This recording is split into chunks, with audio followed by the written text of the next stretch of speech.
¿Qué pasa, tía? ¿Has visto, por favor, lo bien que estoy dando las palmadas últimamente? Sí, y ¿sabes qué sé por lo que es? ¿Por qué? Porque hemos hecho una ópera donde hemos aplaudido muchísimo y palmeado muchísimo. Ahora somos palmeras. Nos pueden llamar para cualquier tablao flamenco. Escúchame. Aquí abajo, el teléfono. Nunca me he sentido menos española, o sea, pero en plan vergüenza, ¿sabes? De cuando empezamos a ensayar, que era como... Sí, sí, y como lejos, cerca, mal. En realidad... Bueno, total, al final lo hicimos, ¿vale? Porque hicimos, bueno, era vida breve. Chulísima, chulísima. Mucho, Chulísima. con baile. Y nos fuimos como viniendo súper arriba, porque había una escena así de la danza que era como... ¡oh! Y ya decíamos, ole, Sí, ole. ole, ole. Bueno, fue sublime. Cometí un hurto, ahora que ya ha pasado, chicos, ya ha prescrito, nadie puede venir a por mí, el director de escena, Rafa, que es el mejor. Uno no, dos hurtos. 2 hurtos. Este lo hice... mira, es uno de cada además. Este es de Tejas Verdes, que era la segunda parte de Vida Breve del espectáculo. Una nuez. Una nuez. Luego alguien nos explicará por qué estaban las nueces. Y luego, el último día, cometí otro hurto, que fue este clavel. Pero he de decir que el compositor, el gran Jesús Torres, Jesus Towers, también cometió un hurto. Entonces, ya está, yo puedo. Igual no deberíamos decir que Jesus Towers roba. No, cometió un hurto. Le dije, me dijo, sí, he hurtado. Digo, como Jordi, y no lo pilló, tío. Bueno, No lo todo el pilló. mundo no está en tu nivel. Se quedó como... ¿Quién será ese señor? Con esos ojitos de botón así mirándome al bonico. Ay. Pues ya lo tenemos. Entonces, con estos hurtos, ¿a quién hemos invitado hoy? Bueno, vino la mejor persona que podía venir a ver esta ópera porque tiene ese carácter como ella, esa fuerza, esa energía. Ese cable con toma tierra. Buah, flipas. Ya me gustaría, mira, ¿no? Ya, tía, y tener ese pelazo también. La mejor. Hoy ha venido al hormiguero. Hoy ha venido a divertirse al gallinero. Chicos. ¿Lo tenemos? ¿Qué? Nuestra entradilla. ¿Sabe usted qué es lo que quiero? La tarjeta del gallinero. No hay tarjeta, chicos, lo siento. Bueno, ¿quién ha venido hoy? Azari Vivan. Azari ha decidido centrarse en el amor y practicar la Vivan Theory. Habla de política, maternidad, racismo y machismo, y a pesar de todo, está aquí.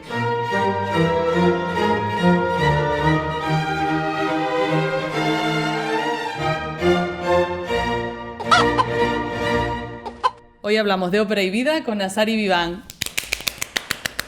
¿Qué tal, chicas? ¿Cómo estáis? La Gracias por la emoción. invitación. La emoción.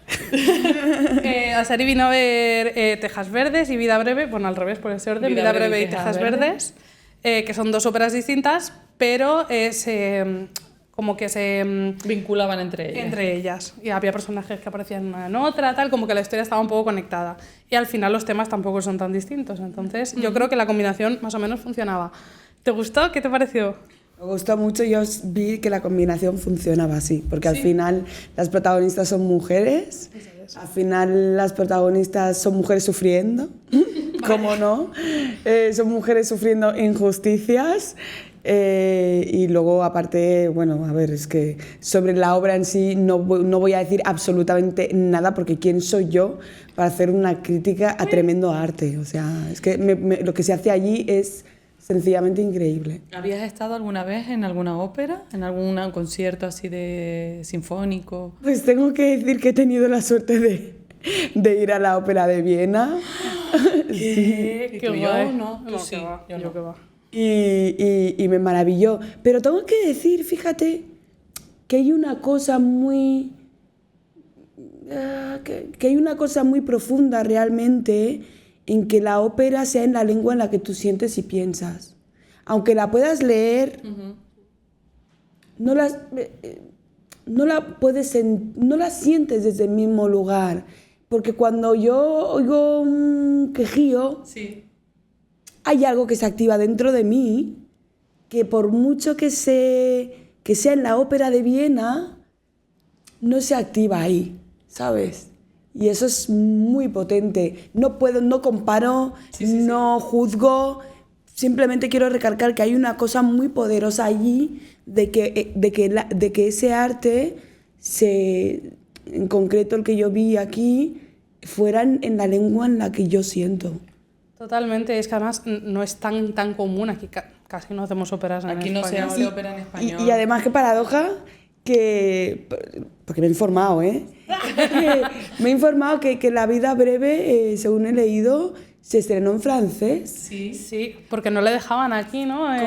Correcto. Y qué poderoso y qué potente poder hacerlo en la lengua en la que se habla, donde está contextualizada, donde están contextualizados los hechos y en cómo se siente y en cómo se expresa y en lo que falta y en la letra que se aspira y en la que muda y la que suena de más, ¿no? Me parece muy potente. De hecho, preparamos, parece una obviedad, pero preparamos el texto con el acento que se supone que es de Granada. O sea, no lo preparas como en español estándar, claro, sino pues cortando las S. Pues, parece una bobería, pero ese pequeño no lo detalle es para nada. hace que te sitúes mejor como público y como intérprete también dentro del contexto de la ópera. Y además en el coro Y que te sitúa también, no solo a ti como público vale, esto está situado aquí, en esta zona geográfica, sino que emocionalmente yo creo que también no sé, como que te sitúa. Yo es una cosa que aprecié, de la que me di cuenta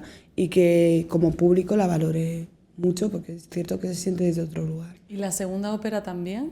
La segunda ópera me fue gustando más a medida que iba avanzando, porque el primer choque fue que me incomodó, pero me parece que eso es muy positivo y no desconozco si esa era la intención, entiendo que sí, funciona y es necesario, porque además es algo que se va descomponiendo a medida que avanza la ópera, no estás en esa incomodidad todo el rato, sino que te vas situando, pero me parece una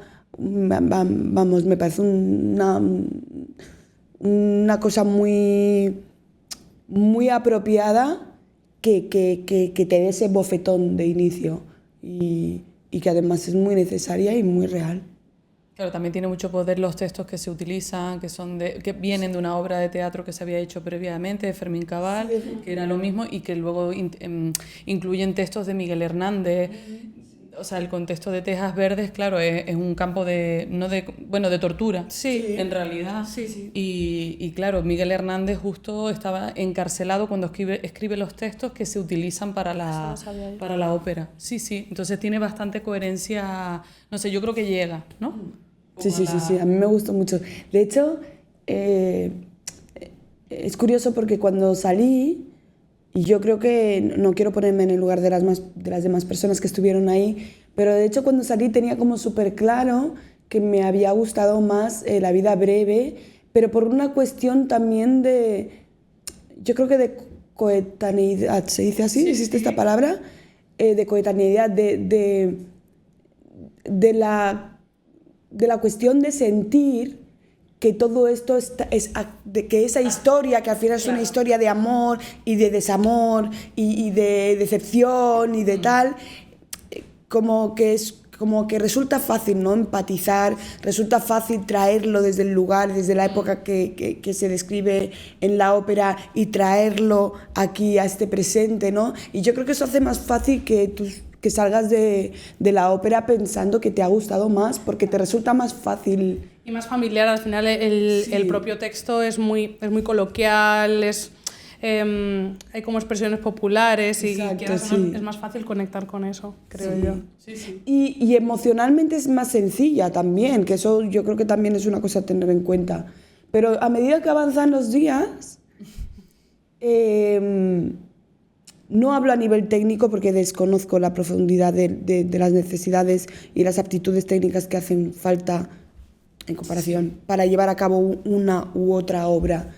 Pero sí mirándolo a nivel emocional, que en ese sentido yo creo que sí que puedo hablar un poco, yo al final, al cabo de los días, pensé que me había gustado más Tejas Verdes por la complejidad emocional. Wow. Claro, porque te deja a lo mejor reflexionando más o igual es una obra que necesita reposar un poco de pozo, de decir... Correcto. El trabajo que me dio Tejas Verdes fue el que ha hecho que con los días, para mí emocionalmente, pues lo coloqué o sea, me haya gustado más, pero por eso, porque como persona me ha removido mucho más, me ha cuestionado mucho más, me ha hecho hacer un trabajo más emocional precisamente por la dificultad de colocarme ahí. Y al no estar ahí y tener esa dificultad de colocarme allí, he necesitado más trabajo de empatía y eso siempre me parece muy interesante. No, pero es genial que hayas, o sea, que te haya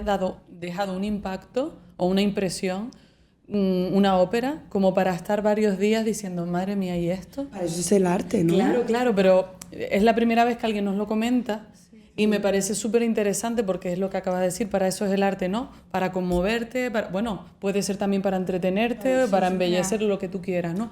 Sí, hombre, pero yo creo que es un tremendo trabajo. No es para decir, ¡ay, qué bien me lo he pasado! Que también pero, jolín, ópera, claro, se puede esperar un poco o sea, más de impacto. O sea, no es que los demás invitados... A ver, tú eres la mejor, eso es así. No es que no tengan profundidad, sino que a lo mejor también han venido a ver títulos más... Que son más... Sí, que a lo mejor el objetivo es otro o... No, es que es una reflexión interesante. Pues conmigo habéis acertado, porque como estoy tan intensita también te quiero decir que a mí ya me viene bien. Les queríamos traerte a algo que tú sintieras por dentro, que también lo pensamos con Madame Butterfly, también te hubiera gustado mucho. Sí, como madre. Sí.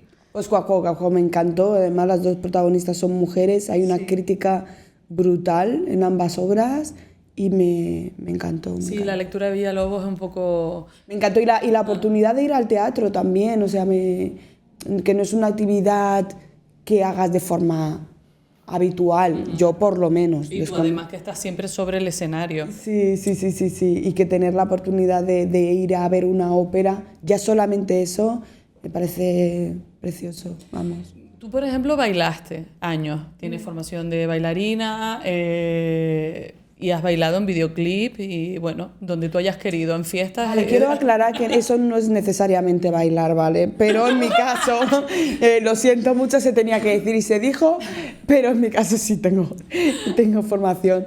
Estuve bailando muchos años, luego ya pues me fui por otros derroteros, pero desde el lugar de una persona que no ha llegado a ese nivel, pero sabe lo que se necesita para llegar, y que precisamente por eso no ha llegado, porque no lo amaba lo suficiente, claro.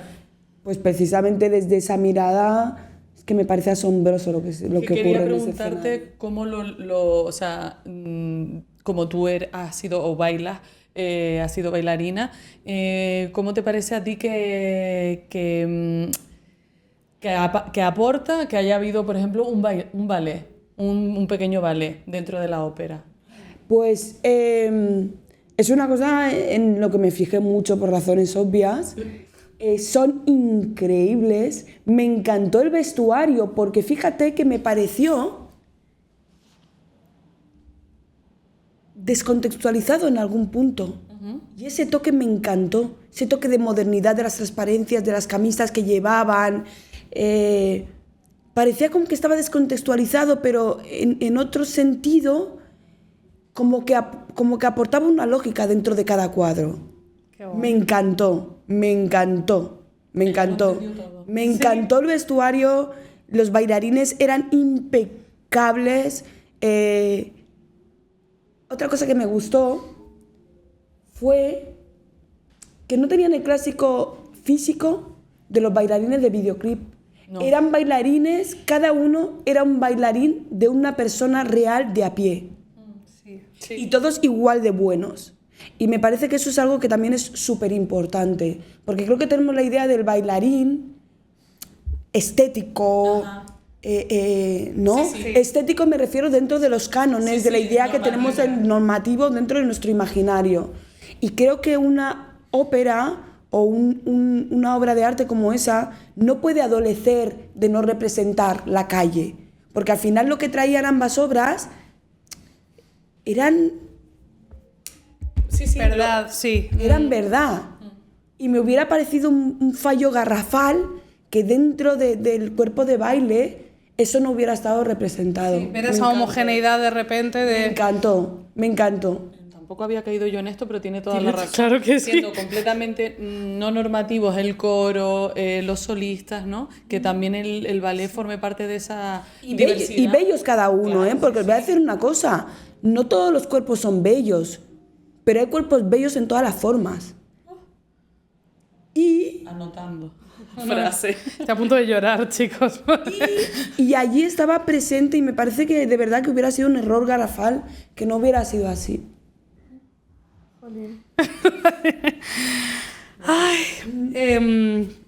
Por ejemplo, tenemos aquí Salud, que es la protagonista de Vida Breve, es una mujer gitana.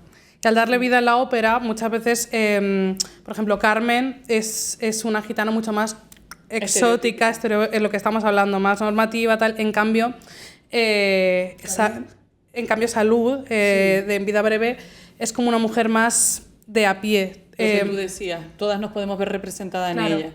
¿Tú crees que dibujar personajes así más reales ayuda a terminar con estereotipos racistas como el pueblo gitano o otros? Pues sí, desde luego, la representación... A ver, no toda representación es positiva, e incluso cuando la intención es esa. Claro. Pero yo creo que en la obra estaba muy bien hecho, porque además no solamente se hablaba de una cuestión racial, también se hablaba de una cuestión de clases, que estaba muy presente, claro, con ese yunque y ese martillo, ¿no?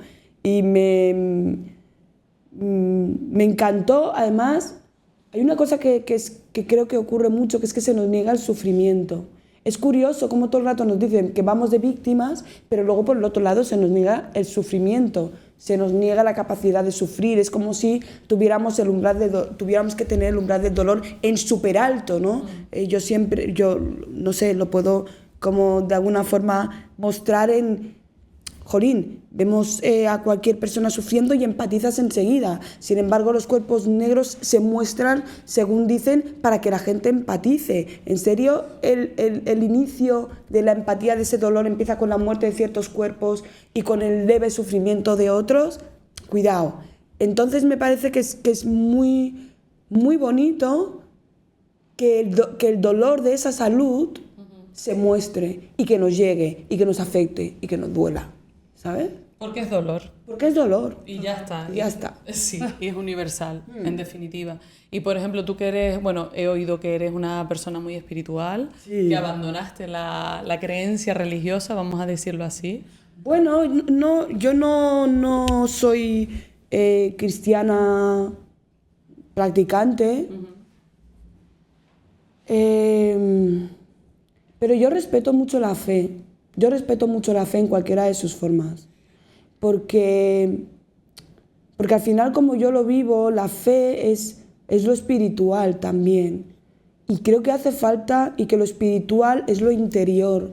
Y creo que nos hace mucha falta estar más en conexión con nuestro ser, con nuestro interior, con nuestra profundidad, ¿sabes?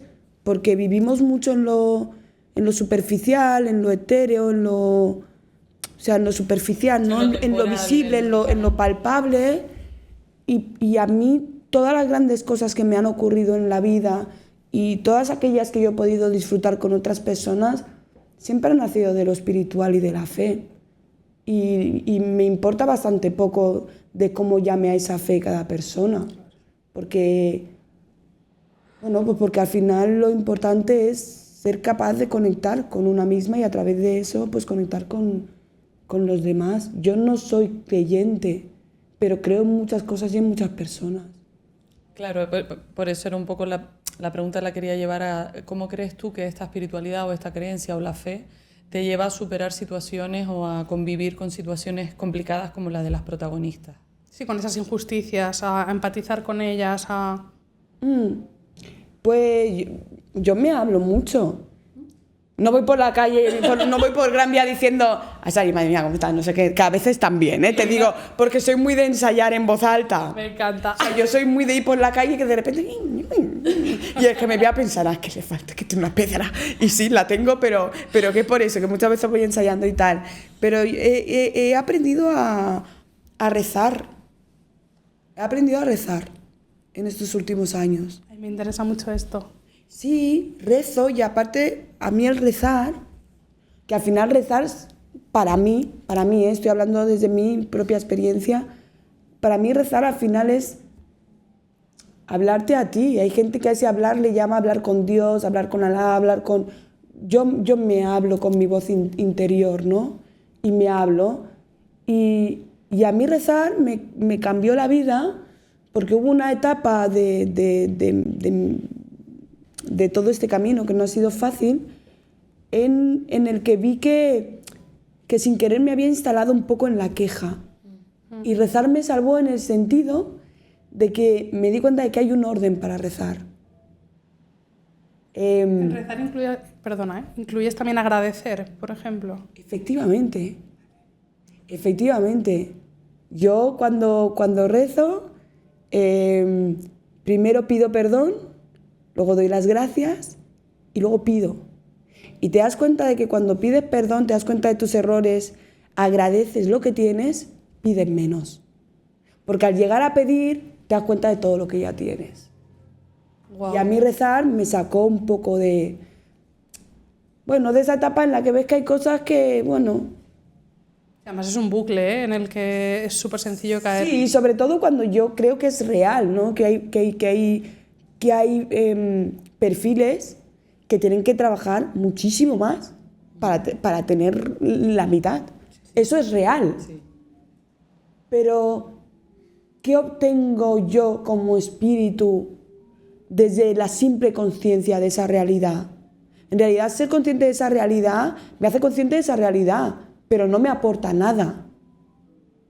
Ser consciente de esa realidad, traerla a mi espíritu y ver que a pesar de esto, cuando yo mido lo que yo he conseguido, cuando yo mido mis objetivos, cuando yo mido mis metas, las tengo que mirar desde otro lugar, hace que yo me hable de otro modo, hace que yo me valore de otro modo, hace que yo consiga X y lo valore muchísimo más porque sé que ha supuesto un pelincito más de esfuerzo. Hace que porque he tenido una época también en la que me hablaba mal, ¿quién no? Sí. Y tengo tendencia a no valorar casi nada de lo que hago, que por un lado está bien, pero hace unos días vi un vídeo de Maya Angelou que decía, cuidado con la modestia. Cuidado con la modestia. Y desde allí, sin perder la humildad, pero con un poco menos de modestia, darte el valor de las cosas que haces, y más en unas cuestiones que no son sencillas. Así que yo he aprendido a hablarme a mí misma, llamarlo rezar, y hacerlo en ese orden, porque es lo que hace que yo me trate mejor. Claro, y agradezca más. Y eres más consciente, o sea, tú eres al final la persona más consciente de tus propias luchas, de lo que te cuesta llegar a ciertos objetivos. Y no, yo creo que a lo mejor a veces estamos mucho en la comparación y no nos paramos a pensar en, vale, es que a lo mejor este paso que para otro no es un paso grande, a mí me cuesta la vida y me tengo que dar ese valor y decir, hostia, esto lo he conseguido yo. Total. Y también una cosa de bájale 10, ¿no? Porque yo a veces... de repente. Sí, porque yo también veía un programa de... Ay, pues si yo he hecho esto, no sé qué y tal, ¿por qué a mí no me llevan? Pues porque hay 100.000 personas más en el mundo que tampoco han estado. Claro. Sí, ya está. Y cuando te llaman a ti, habrá otras 100.000 en su casa diciendo, uy, ¿por qué yo no? Ella? ¿Y por qué yo no? Sí, exacto, que sí, que a veces las cosas también son un poco más simples de lo que parecen. Lo que pasa es que, pues una también es la medida de todas las cosas y a ti te duele pues lo tuyo. Claro. Tú dices en una entrevista que tú aportas donde puedes aportar y donde no. Y eso es una manera de estar en el mundo, ¿no? Total, y de cuidarte también. Total. Y de cuidarte también. No exigirte una cosa que está por encima de... O sea, que a donde vas a llegar es alguna frustración, ¿no? Absolutamente. Y sinceramente es que yo nunca he sentido esa presión. O sea, yo...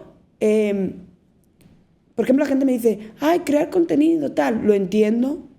Entiendo la necesidad, entiendo la urgencia, entiendo hasta lo profesional y lo empresarial de ese mundo.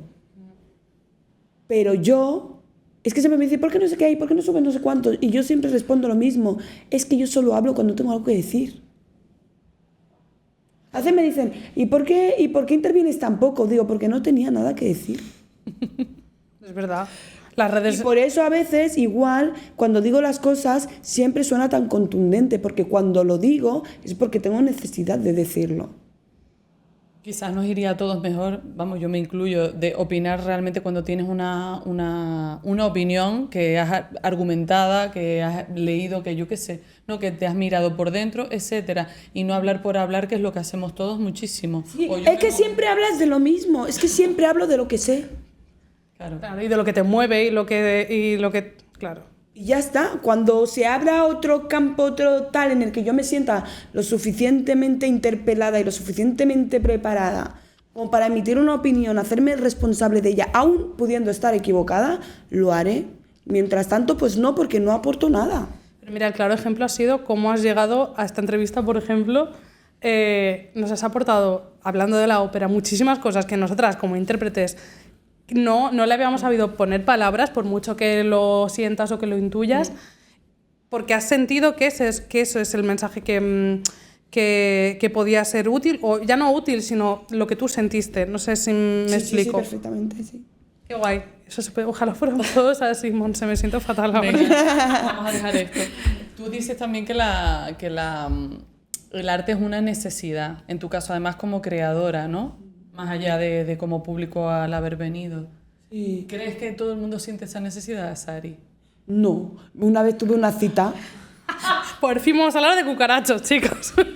pero cucaracho a nivel Dios. Le dije, ¿qué música te gusta?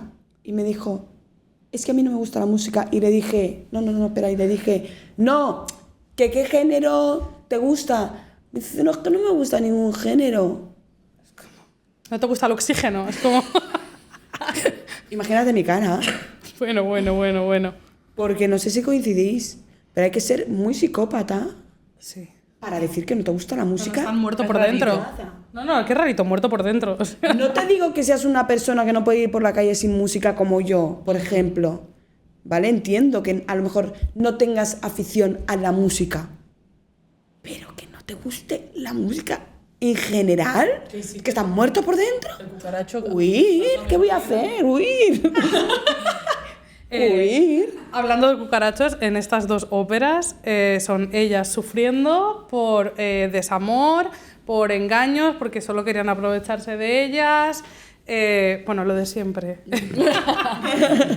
¿Tú crees? O sea, es una pregunta un poco estúpida porque está claro que las cosas siguen muy igual. Pero ¿crees que por lo menos se ha avanzado a la hora de representar este tipo de situaciones desde otra mirada, desde otro punto de vista en el arte? Sí. No solamente creo que ha avanzado en la forma de representarlo, sino que se representa. Parece una obviedad, pero cada vez lo vemos más.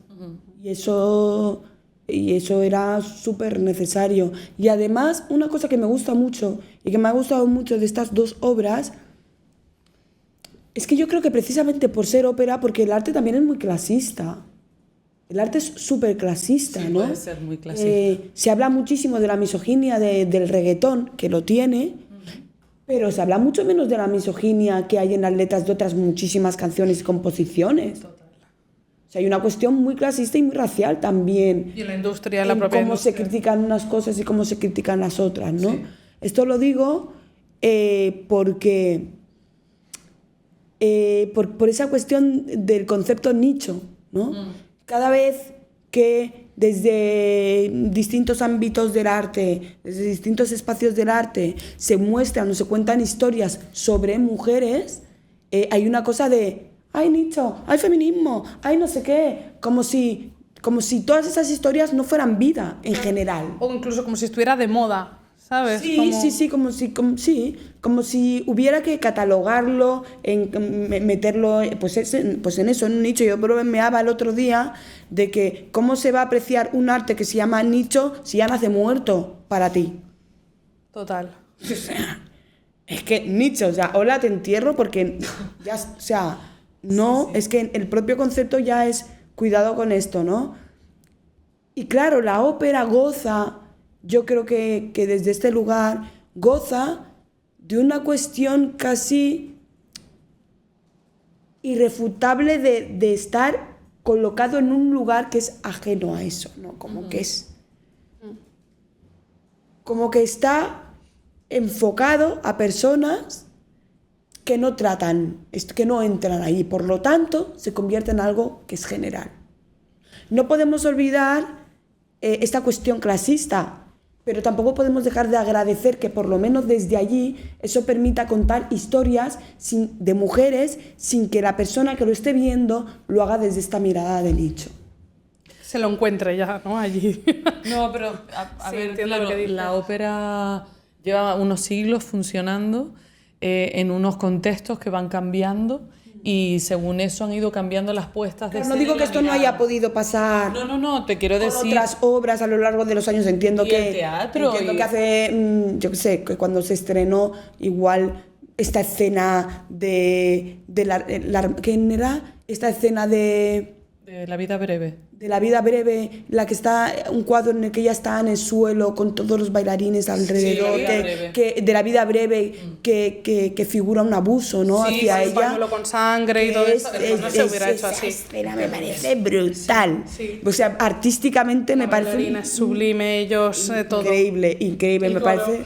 Sí, el coro. Me parece brutal, pero entiendo que eso no tenía la cabida o no se podía representar igual hoy que se hacía hace, pues cuando se estrenó. Pero ¿no? si pasa ahora, en diferentes países, hay algunos países en los que hay producciones que se llevan y no se pueden hacer ciertas cosas o el vestuario se tiene que cambiar porque a la mujer no se le puede ver, esto aún pasa, ¿eh? Sí. A la mujer no se le puede ver el tobillo, no se le puede ver un trozo de piel, no se pueden dar un beso en escena y sigue pasando en 2025, depende del país al que vayas. Entonces no me quiero ni imaginar hace 200 años. Claro. Con lo cual no conozco lo suficiente como para decir que ni lo creo por la propia historia, ¿no?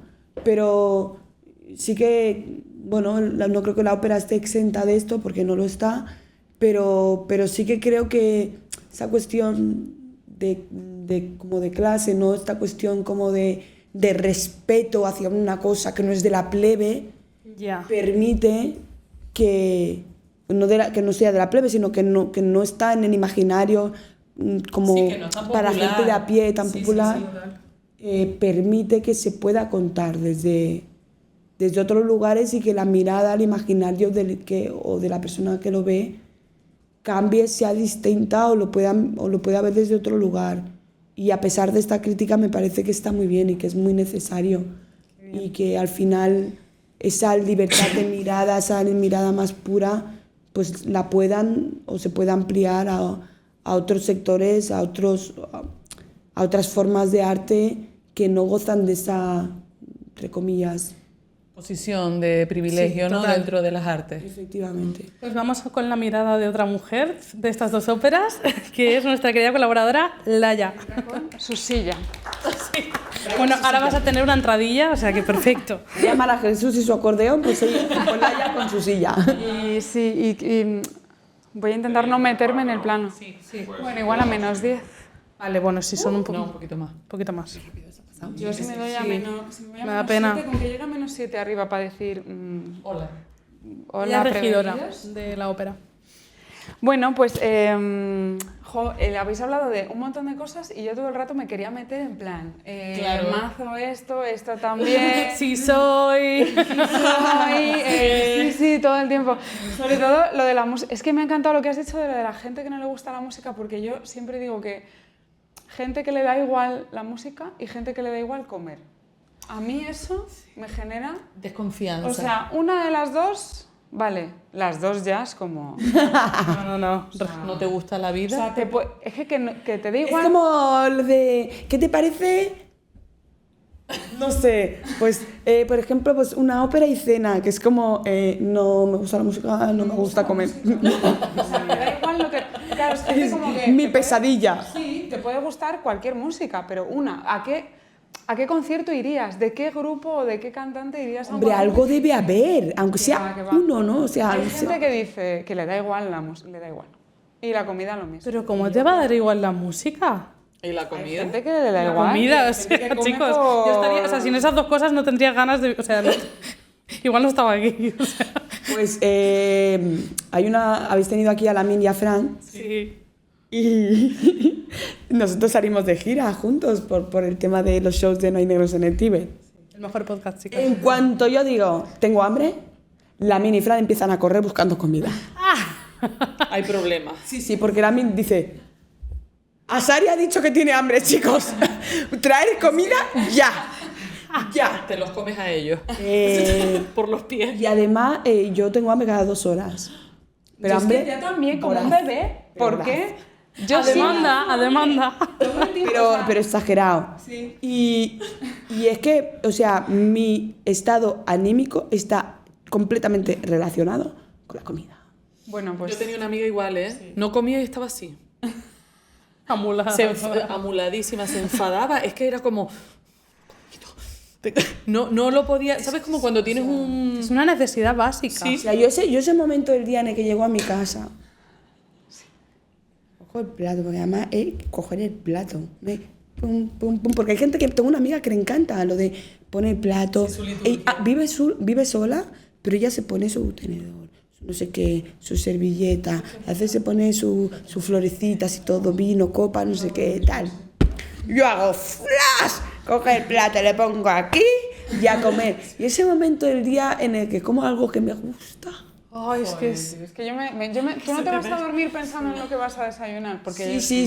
Ay, me meto en la cama y digo, ay, que se pase rápido. De hecho, para mí una de las peores cosas que tú me puedes hacer es yo dejar 4 miguitas de arroz, un trocito de pechuga de pollo en la nevera con su platito tú no sé qué encima, que venga mi marido y diga, a ver, y comérselo. Y yo llegar de la calle con esas 4 migas de arroz y ese pollo en la cabeza, pensando en el momento en el que yo voy a llegar a casa, me voy a descalzar, voy a notar el calorcito, me voy a poner la batamanta encima, me voy a comer ese plato de arroz y que no esté. Bueno, mato gente. Ya puedes correr, que te va a faltar campo. Bueno, las 4 somos el mismo equipo. Sí. A ver, yo voy a contar, parece que no, pero voy a contar el argumento de las óperas que vino a ver Asari, pero voy a empezar plot twist. Es que, a ver, hace mucho que quiero abrir este melón, porque yo empecé estas secciones diciendo todas las óperas van de un hombre que te arruina la vida. Efectivamente. Entonces, parece que lo hago posta, pero es que a los hechos me remito y al argumento me remito. O sea, yo voy a contar el argumento. Datos y hechos concretos. Y el melón que hace mucho que yo quiero abrir aquí es, ¿sabéis lo que es el male gaze? Esto de idiomas. La mirada masculina. ¿Qué es el male gaze?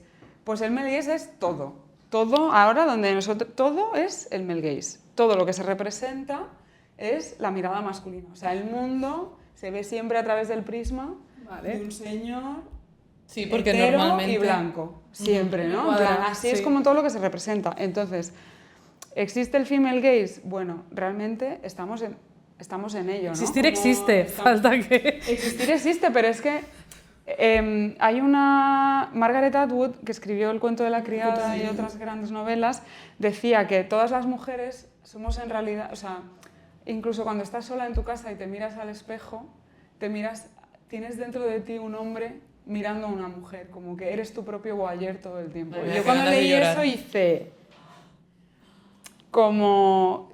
¿Qué? Porque claro, es un poco verdad, yo creo, ¿no? Como que siempre... Claro, todo lo que se representa es siempre de una manera lo que tú mamas desde que eres pequeña, que al final... o sea, las historias que leemos las han escrito los hombres, las mujeres que nosotras vemos representadas las han escrito los hombres, o las han y puesto por en ende, escena. claro, entonces, esto me lo llevo un poco a, claro, estas dos mujeres que están en la espera, que esperan a que venga el hombre a las 6 de la tarde a verla, que venga su Paco, ¿no? Como que siempre, como que son mujeres que han escrito a hombres siempre. Y claro, eso está como tan impregnado que es inevitable, yo creo, que aunque estamos intentando salir de eso, a mí esa frase de Margaret Atwood me dejó como loca, como claro, hay veces que yo inconscientemente, ¿no? Que cuando me veo guapa o me veo como el patriarcado me ve... Como sé que le voy a gustar a un señor. Guapa. Hombre, acabas de hundir la vida. Son 2 óperas escritas. O sea, cucarachos, en fin. Entonces, La vida breve va... esta protagonista, Salud, que está esperando a su novio Paco, que su novio Paco viene a verla todos los días a las 6 de la tarde. Paco / 60. La pobre en un sin vivir, que es como, Salud, chica, es que no podemos estar todo el día esperando un WhatsApp, ¿me entiendes? Pero lo hemos puede hecho. ser esto. Llega Paco llega tarde y ella le dice, ¿por qué has llegado tarde? Y él le dice, no, hombre, no he llegado tarde, he llegado a la hora de siempre. Gaslighting. Mentira. Encima, o sea, le das la vuelta. No. Y entonces ella le dice, por favor, prométeme que no me vas a dejar, prométemelo. Tampoco es el plan. Eso primero, en las parejas siempre y nunca... Chicas, he estado ahí, hemos estado todas ahí. Nunca usar siempre y nunca usar nunca. Nunca usar esas palabras. Y sobre todo, no, estas cosas no se pueden prometer, pero bueno, quiero decir que date cuenta, este señor ha llegado tarde y ahora te está diciendo, te está dando la vuelta, no perdona, en realidad. Llega el tío de Salud, Salvador, hecho una hidra, a punto de tener pelea física con Paco, porque se ha enterado que Paco está viviendo la vida. ¿La abuela de Salud es la abuela de Salud, pero el tío es Salvador? Pues porque tiene significado, porque él se supone que la debería de salvar y la abuela no es tan importante porque la madre en tal caso lo hubiera sido, por eso es representada por la bailarina.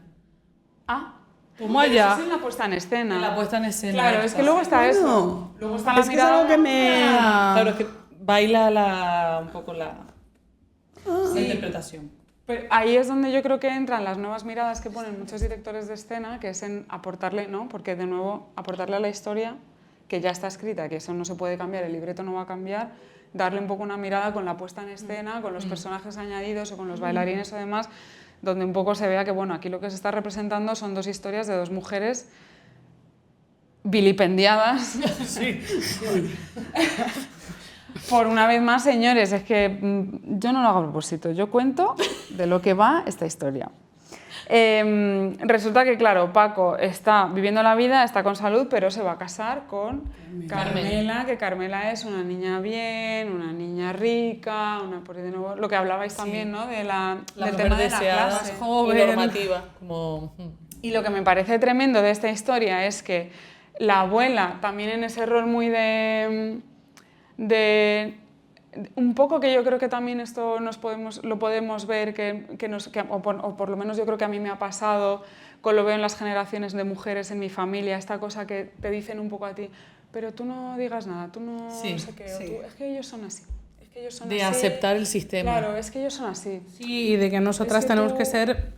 Tú tienes que ser más lista y al final ser más lista es que te estés callada, que no te quejes. Más complaciente y más en el rol de no elegir, de no ponerte en la decisión, en el rol de esperar, en el rol de aguantar, en el rol de no delato a mi novio, ¿sabes? Como yo estoy aquí encarcelada por no delatar a mi novio. La clase.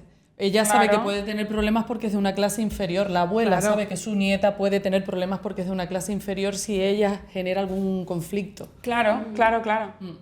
Entonces, Salvador no le cuenta a Salud que Paco se va a casar y efectivamente en el momento en el que es la boda, lo que me parece ya como de primero de gaslighting, es que llega la pobre Salud, ahí se encuentra el percal, todo el mundo, hay este momento, ¿no? Que además dicen, mírala, mira a esos gitanos, mira esta gitana, tal.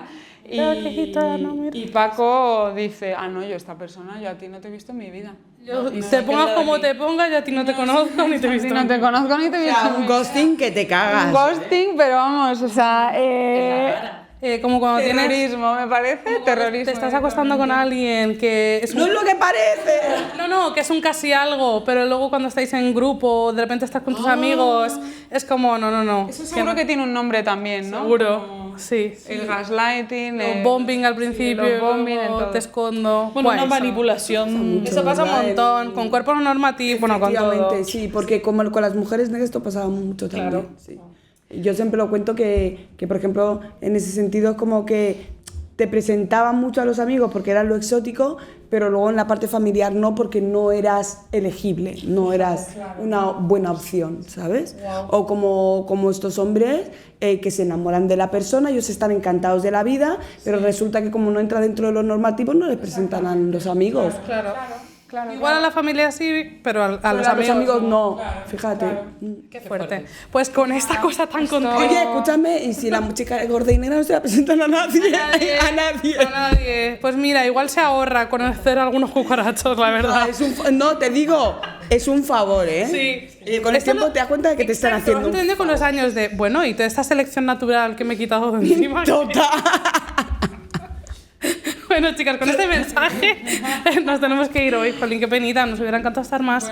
No permitas que los cucarachos te destrocen, diría Y Margarita. vuelve a la ópera cuando quieras, y aquí, donde tú quieras, y charlamos. Bueno, y luego claro, es que luego nos cuentas todo, o sea, todos estos aportes de... Totalmente. En los cuales nosotras no habíamos pensado y no nos Y habíamos... bueno, la gira... Bueno, cuéntanos qué cosas tienes ahora. Pues ahora volvemos con la sexta temporada, parece mentira, sexta temporada de No hay negros en el Tíbet. Entramos al estudio, ni que fuera yo Gloria Estefan, ¿sabes? O sea, es un estudio. Es que desde que rezo estoy de una arriba, chicas, que de verdad estoy inaguantable. Entramos al estudio el día 17 de marzo ya a grabar la sexta temporada, que es una pasada, que sigamos aquí, simplemente el estar. Es una maravilla. Yo sigo de gira con Humor Negra y también con Big Bang Theory, mi nuevo espectáculo. Estaremos el día 7 en A Coruña. También estaremos en Tolosa, cerca de Donosti. Que voy a visitar Barcelona. Bueno, que voy a estar de gira con los dos espectáculos. Luego también he empezado un show con dos compañeras, con Jazmín Abuin y con Esther Jimeno, que mola porque... al final la comedia es algo que a veces es solitario y ya me apetecía, como al principio, eso que te juntas con tú haces media hora, yo media hora y nos juntamos. Ahora ya no, porque ya tienes tu propio show, pero ya me apetecía volver a hacer algo en conjunto con compis y además son las mejores compañeras que se podría tener. Esther Jimeno y Jazmín Abuin, de gira con Las Tres Gracias. Ay, me encanta el nombre. Tu libro sigue en las bibliotecas también y en las librerías. En las librerías y a pesar de todo aquí estoy. Con las colaboraciones en Radio Nacional de España y con las compañeras de las tardes. Chica, no paras. Y... ¡Qué trote! Y nosotros aquí. Bueno, porque no lo estoy haciendo. Porque no lo estoy haciendo todo el rato, que parece que es mucho, pero te organizas. Paso tiempo con mi pequeñajo, que también he sido madrina hace poquito. Sí, un honor. Y nada, empezando, como quien dice, temporada, porque estamos en el mes en el que las cómicas trabajamos. Claro, porque hay que hacer checks, chicas. Y encantada de que me hayáis los invitado logos. y de que me dierais la oportunidad de disfrutar de una tarde en el Muchas teatro. gracias, Sari, por venir. Ha sido un placer escucharte y compartir contigo. Sí, de corazón. Lo que acabas de escuchar es un episodio de El Gallinero Real, un podcast de Ana Arán y Montse Martín, con la colaboración de Intermezzo, grabado y producido por Víctor Cruz e Ignacio Campillo. Puedes vernos en YouTube y Spotify y también puedes seguirnos en Instagram, @elgallinerorealpodcast.